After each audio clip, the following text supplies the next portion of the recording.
Welcome back to the channel. In today's video, we're going to show you how we made this portable power box out of an ammo can. So let's get to the video.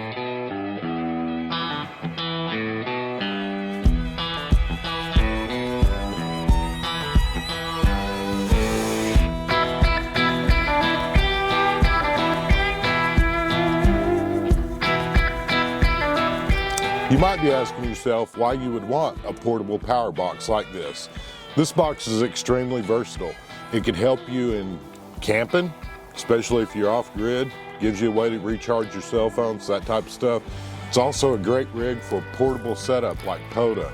If you got portable ham radio equipment, you can power it up with a box like this, as well as what I originally designed this for was using it with the kayak as a power source for my fish finder on the kayak, and then we've since transitioned it over into the John boat that we're currently fishing out of. Not to mention, anytime that the power goes out at your house, we're in springtime right now. There's a lot of storms going to be rolling through. In fact, they're predicting some this weekend here in our area. If we lose power, we still have a way that we can power up our cell phones, keep them charged. You guys know that we love the 12-volt lighting systems. We've got it in our camper, so you can use this to power your lights in your camper. So we're going to go over the items that you're going to need to make this box happen. We'll start out with an ammo can. You guys can pick up a metal ammo can or a plastic. And you may be asking yourself, which one would be better? I'll tell you from experience of building this out of the metal, I would suggest, especially if this is your first time to build one, use the plastic. It's a lot easier to work with than the metal. Plus, you don't have to worry about getting metal shavings in your eye or anything else. The metal ones may hold up a little bit better, especially if they're being slammed around in the back of your pickup or something like that. But it is a lot more difficult to make it out of metal than it is the plastic. So that'll be your call. The next thing, and these batteries we got off Amazon. Yes, there'll be links down below. And if you're not aware, all the links down below are Amazon affiliate links. I've got that posted in the description, as well as the comments down below.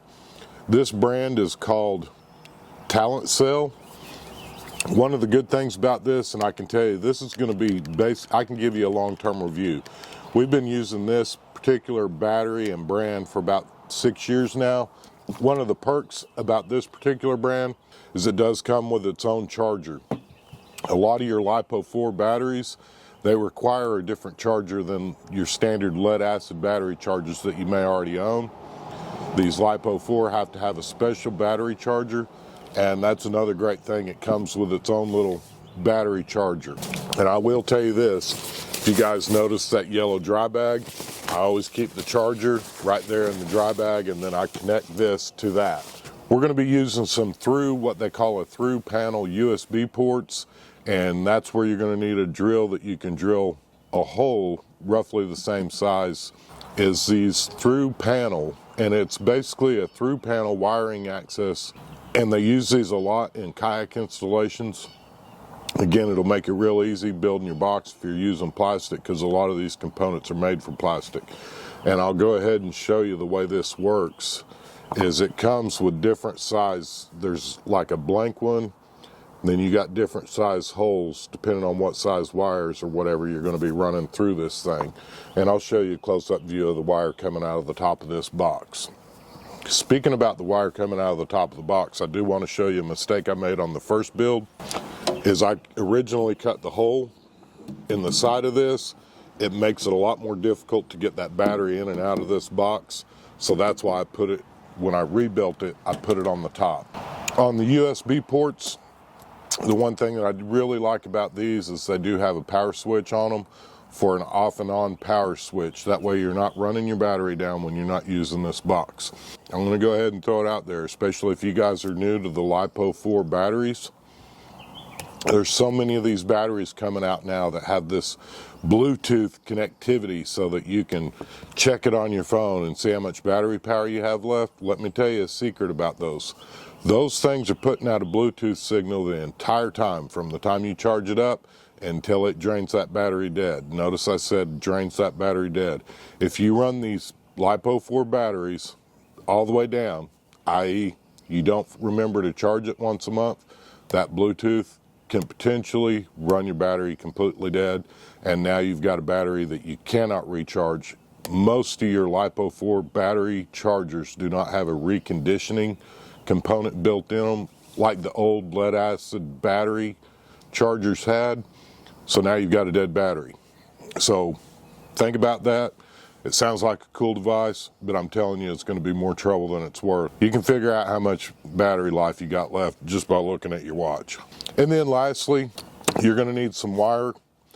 And make sure, I'm not going to put what gauge wire you need. You need to check with the components that you're going to be using.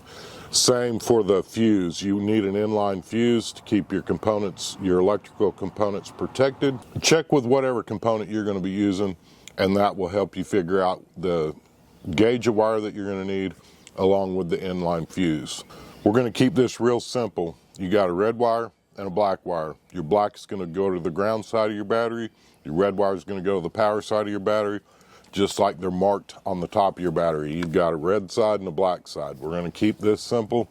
And then lastly, if you're going to put in any kind of switches, I showed you a box that's kind of pre-built last week to where we added some of the little 12-volt lights, and you could put them on the top of your box or something like that and use it for additional lighting. And a switch, we're not going to go into that on this build because we're just keeping it simple and keeping it with just 2 wires, a red wire and a black wire. Your switch will generally have 3 wires, and you'll need to look at the diagram that comes with your switch so that you can figure out how to wire that up properly. We're going to skip that in this video just to keep it simple. Now, as we get into the layout of the box, what I did on this box, and this was my second build, is I put everything on the top. I've got the USB pass-through ports, one on each side of the handle, and then this is the quick connect system that goes specifically for our fish finder. You could additionally run this wire right here with a different kind of quick connect system that would be easier to use with power poles, especially if you're going to be using this for power pole connections, are kind of the industry standard for your ham radio equipment. And to me, what I think would be a lot easier, especially if you're going to be making this a multi-purpose, the one thing I do like about this particular power connection here is it's somewhat weather resistant and waterproof when it clips together. And that's why I use these specifically for kayak fishing where you know you're going to get wet and or having it out in the boat. So that just makes it a little bit better. It's kind of a waterproof connection and it's quick connect as well.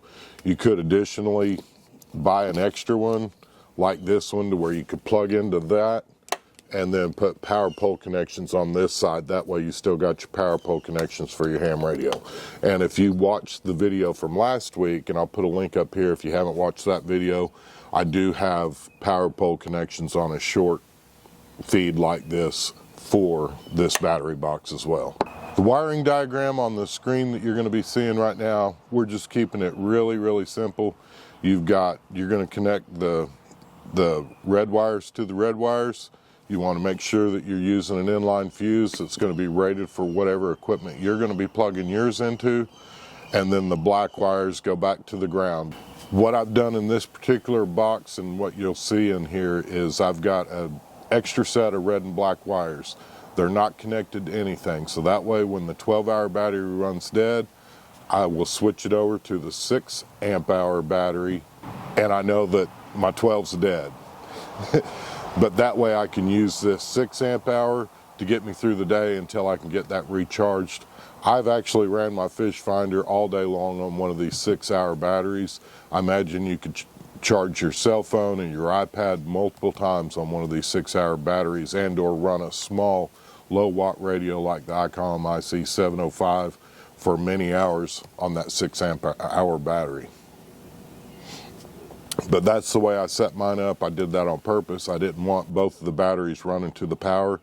I've got that 6-hour simply for backup when my 12-hour battery runs dead. The one nice thing about these through holes is it does come with a variety of these little rubber pieces. They're cut in half, and then when you put it together, it completes the circle, but you get to pick what size hole that you're running the wire through. The one thing that is nice is they do give you some blanks, so if you're running some of the real small wires, and or if you're just going to poke them both through one big side, you can leave this other side blank, maybe add something to it later. And that's pretty much it. Once you get your switches and your USB power ports connected, you can always go in there with a voltmeter, double check and make sure that it's putting out that 12 to 13 volts, whatever it is that your battery is supposed to be putting out.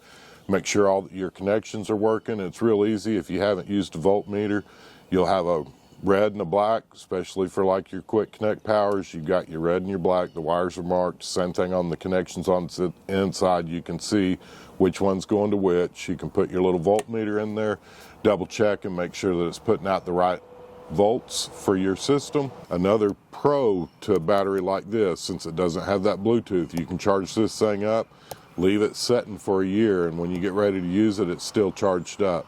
That's one of the things I love about all the batteries that don't have all that extra junk in them. I would rather charge this thing up and know that it's charged, and 6 months from now, go to use it and it still be charged up, then get ready to use it and it's dead, especially if you're using something like this for backup power. Those Bluetooth deals, I'm telling you, I've ruined a very, very expensive battery simply because I didn't think it would run the battery down so dead. I built this box to make life off-grid or at camp a lot easier. What would you use a box like this for? Drop a comment down below and let us know what features you would add or what you would do differently if you were building your own battery box. We'd love to hear from you. We'll be building another battery box coming up soon. Do you like the DIY camping gear? Stuff like this? Consider subscribing. Hit that like button down below if you got anything out of this video or if maybe it gave you some ideas on how to build your battery box. Again, we appreciate your likes, comments. I hope you all have a blessed week, and let's get outside and make something happen.